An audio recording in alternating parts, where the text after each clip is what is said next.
Hey everybody, Jeppy here, and today I'm making a change because today's video is about one update I would make to every agent in Valorant. Whether it's a huge update that will finally bring bad agents into the meta or an update that will heavily nerf some agents, I'm giving you my thoughts on what will make Valorant a better experience for us all. So make sure to leave a like on the video if you're excited. Let me know in the comments below if you agree or totally disagree with my suggestions I'm about to tell you. To spice things up in this video, I'm going to start at the newest agents in Valorant, then work our way all the way down to the OG Valorant agents, the founder of it all, Brimstone, at the end. Let's start us off with the newest agent, Harbor, who unfortunately released in a really poor state and not many people use him. So what's the one thing I can change about him to make him better? Well, since I can only pick one, I think how short his abilities last on the battlefield are a big problem. Besides his wall, which lasts, a decent amount of time, his wave and bubble abilities seem to disappear the second you use them. Obviously, I'm exaggerating a bit, but you guys get the point. While we're on topic with Harbor, I think it's a super silly design that teammates get slowed when walking through his abilities too, so that's a problem as well. But yeah, overall, I think Harbor's abilities need a stronger presence, so let's make them last longer to start off with, then go from there. Next is Phase. So obviously, we know that Phade's Prowlers need some type of nerf at this point. They are clearly very strong, and the most likely route Riot will take to nerf them is to decrease their HP,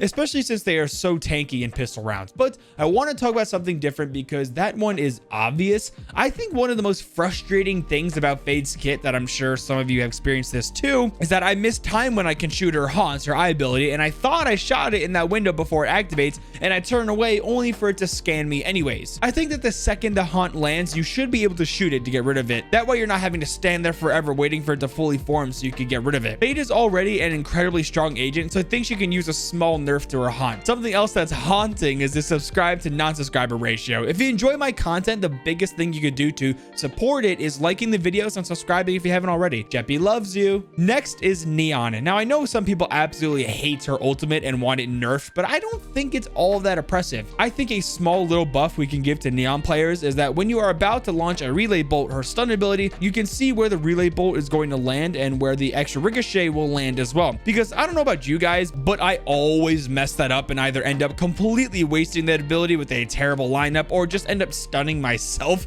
So maybe if just like a little arrow popped up pointing to which direction and what angle the ricochet is going, either in game or on the map, will make Neon players much more accurate and reliable when using her relay bolt stun ability. All right, next up is my main, the dripped out French boy Chamber. Now Riot has nerfed Chamber like 3 or 4 times now at this point, and he's still the top dog in the meta. I think there's really only one thing that needs to be done that will totally shake up the way a Chamber player needs to play. I think there needs to be a more lengthy animation when TPing using his rendezvous ability. With agents like Yoru, for example, he takes forever to open up a rift and TP. You never really see a Yoru player using his TPs like a Chamber to just escape out of a gunfight in a blink of an eye. I really do think the biggest reason why Chamber can take so many gunfights with little risk is because he can avoid getting traded so quickly by TPing to safety. Extend the animation of him snapping his fingers or something like that, and you'll see Chamber's pick rate go way down. The walking toaster is up next. So what do I want to do with KO?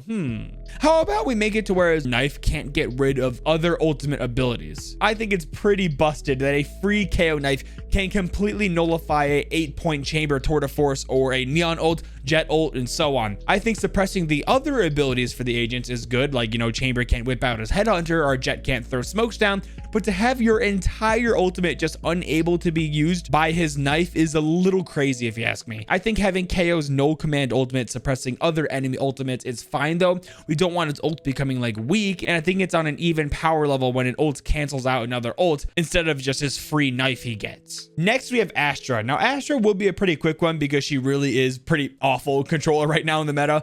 I think we need to go back to a quicker star recharge. She's just too bad right now to not leave her how she is. Yeah, she's okay on Pearl, but every other map she's kind of doo-doo on. Let's help her out with having her stars recharge faster again, and if that isn't enough, then we'll slap that 5th star back on her. Astra needs all the help she can get to not be a troll pick when using her, maybe besides Pearl, especially since she's such a cool agent in concept. The dimension traveling cool kid Yoru is up next. So I think the idea we brought up with Chamber earlier is exactly what Yoru Yoru needs to feel like a more reliable agent if the enemies aren't falling for your tomfoolery. We need to get rid of that god-awful long animation when TPing for Yoru. I think it'll actually turn Yoru into a formidable opponent if he can get in and out of gunfights pretty quickly. Probably still not as quick as, like, you know, Chamber's almost immediate TP animation, but let's at least make it a decent amount quicker to tear through reality, shall we? Who's on board with me for this idea? What about Skye? What update should we give to Skye to make her more of an appealing option to players? I'll tell you what, I hate it when I get knocked down to like 10 HP by Phantom Headshot as Skye and I can't do a dang thing to heal myself up. But hey, I can heal the Jett that's been yelling at me all game who only took like 20 damage. I think it would be really cool to have Skye be able to heal herself. Maybe have her pool of healing deplete at a slightly faster rate if she is activating it and no other teammates are around to get a heal. So that way you're not sitting there constantly healing yourself when your teammates could get heals as well. She's already a pretty self-sufficient agent. Let's just add a little more to her. Next is Breach. And I already brought up this idea for Breach in my passive ability for every agent video, but I think it would be such a good change for him.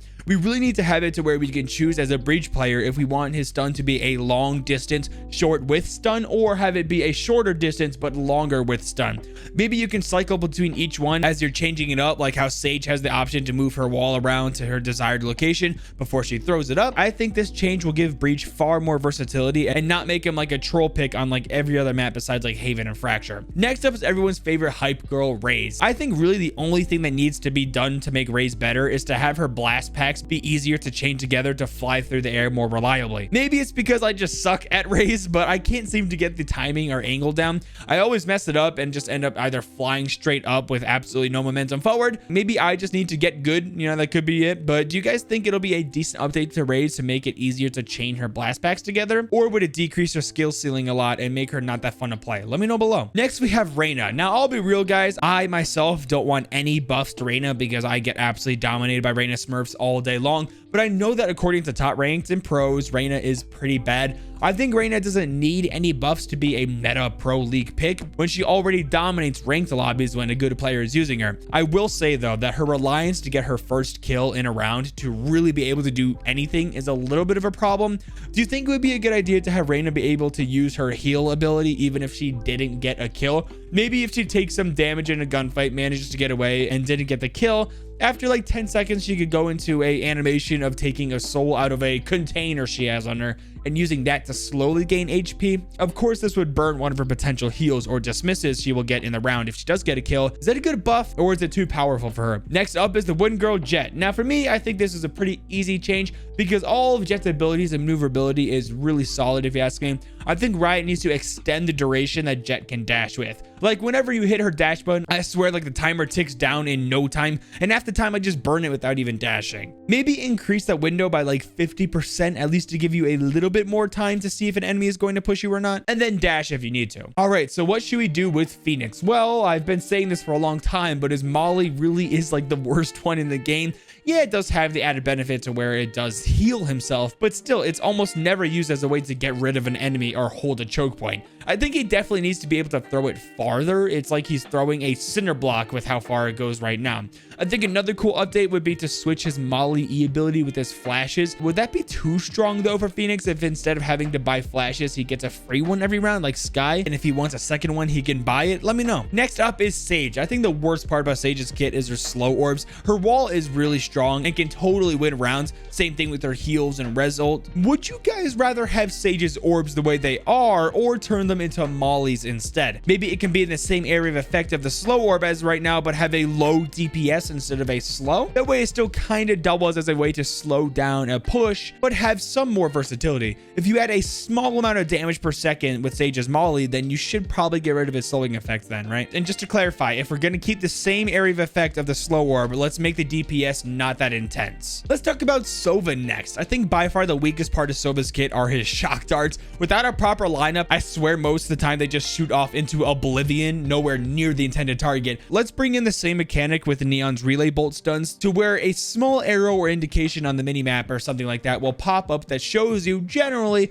which direction the dart will fly off to when it bounces off a target. That way you don't have to rely on lineups to get any real use out of this ability, and will definitely make them more versatile and reliable. Up next is is Riot's forgotten agent left to wither away in the meta, Cypher. So I've run into a ton of Cypher mains who swear he's a god tier agent, but that's just not true. Yeah, if you master the guy and come up with some really cheeky setups, he can be a pain to deal with, but for most players and most ranks, he's pretty bad. So what can we do? Well, I think his cyber cages are the weakest part of his kit right now, in my opinion, so let's buff those. I feel like most of the time people just neglect them, that they're there and push through even when they're active. So let's have it to where if an enemy spends any more than like 3 seconds in a cyber cage, they get revealed, like his tripwires. That way, if someone is just sitting in the smoke, you can wallbang them. It might make for some better setups when you have a tripwire inside of the smoke. So if an enemy does choose to pass through the smoke, they're gonna have to, find the tripwire and shoot it. But if they took too long to do that, now the cyber cage is revealing them. What do you guys think? Next up, we have Killjoy. So I'm stuck between two things that I think would help her out a ton.